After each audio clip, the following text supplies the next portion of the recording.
Cards on the table.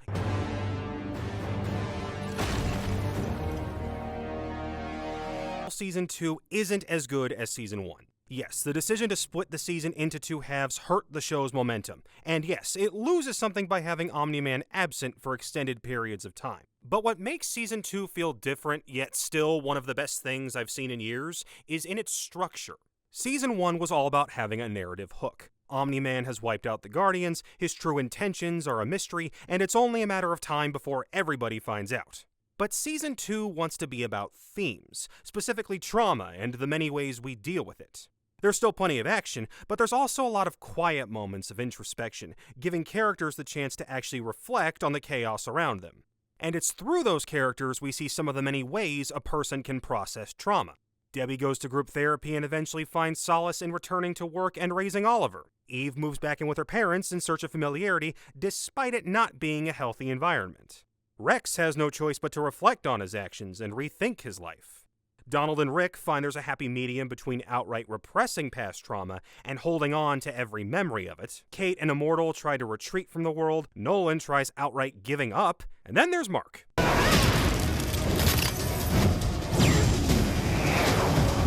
After everything that happened in Season 1, Mark just wants to prove that he's not his father. Not just that he doesn't want to start conquering planets like a Viltrumite, but that he's not as ruthless or cruel as Nolan was in their fight. And that he won't lose control and give in to his most violent urges.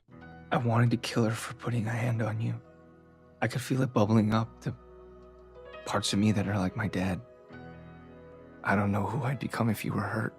But once we get to the season finale, Mark is finally pushed over the edge, and it leads to not only the season's best moment, but a firm reminder that this show is still trying to improve on the original comic. And just like last season, the showrunners nailed it when it mattered most. When I first started reading the comic, Mark's violent encounter with Angstrom Levy hit like a ton of bricks and screamed season finale material. And while I thought there was a chance we might make it all the way to Invincible War this season, given how the trailers put so much emphasis on the evil versions of Mark, I'm glad they didn't try to rush through this fight. In both versions, it's brutal and heart-wrenching watching Mark try to save Debbie and Oliver. Sure, it's fun seeing all the different dimensions. This is how we got the original Spider-Man crossover issue, and I love how they handled that in the show. But every time we're back in the Grayson living room, we're on the edge of our seats. And it's made abundantly clear at the start that nobody is walking away unscathed. While Angstrom's motivation in the comics versus the show are different, the fight plays out almost identically. Mark gets thrown in and out of alternate dimensions while trying to charge at him, Debbie tries in vain to fight on her own to protect Oliver, and Mark only gets angrier once he sees his mom is hurt. Angstrom boasts that he's been surgically made stronger and starts beating a weary Mark through more portals, eventually landing on a desert wasteland version of Earth. It's here where Mark finally snaps, beating Angstrom into paste while shouting at him to never threaten his family. But it's also here where the show drastically improves on the book. Take a closer look at the final pages of issue 33.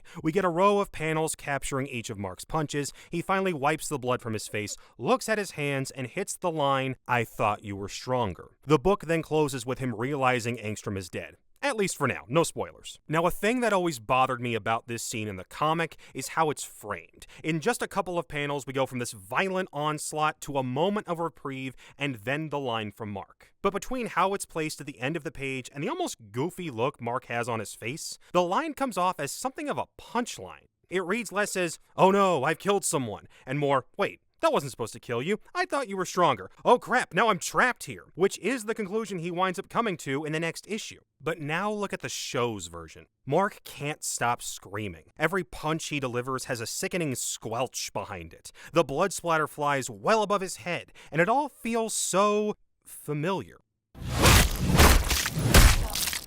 This was the crucial piece the book didn't address. Book Mark is more concerned that he's killed somebody and that he's trapped. But show Mark is in so much more pain, coming to this immediate realization that he's doing the same thing his father did to him months ago. How when he loses control, he can be just as violent, just as ruthless. He thought he was better. He keeps telling himself he's not his father. But now that he's at his lowest, he's not even sure if that's true. When he processes what happened, he's not dealing with shock, but genuine regret. He nearly vomits, he holds back tears, and when he finally says the line, "I thought you were stronger," it's not a shout, but a whisper. He's not just saying it to what's left of Angstrom. He's talking to himself.